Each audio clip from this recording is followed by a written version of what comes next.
So let's go back to the culture thing that Veronica just put out there. To me, I just called it a culture thing because that's what it is to me. When you get an entire organization understanding that how you manage vendors matters to the whole business, you can solve a lot of problems. So I want to segue into some real fraud stories from the news to walk through right now. These are a little bit small, but don't worry. Oh, now they're big. There we go. There's a couple on here that I want to hit on. So this first one at the top, Peterborough, New Hampshire loses 2.3 million in an email scam. This happened a few years ago, and I use it a lot because it is an excellent example of what I'm just going to call your culture is the problem. So you see what I circled there in red in the news article.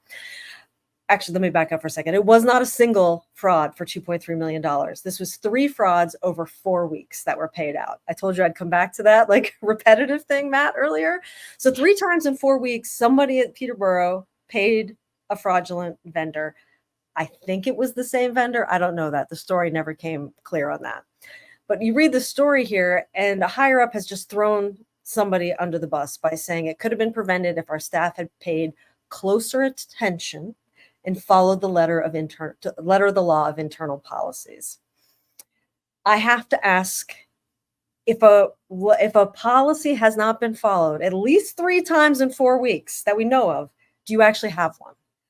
No, you don't have one. And what happened here? Was it that it was not actually written down anywhere? It was all just institutional knowledge and it got lost over time. Was it written down, but was it so cumbersome? Was it like what Hannah just described, that the person actually couldn't do it and continue to move at the speed that Peterborough needed them to move at? Or did they have it and people asked them to break it and circumvent it so many times that it became useless? We don't know, but what I do know is that this is a culture problem. If a process hasn't been followed 3 times in 4 weeks, you don't have a process.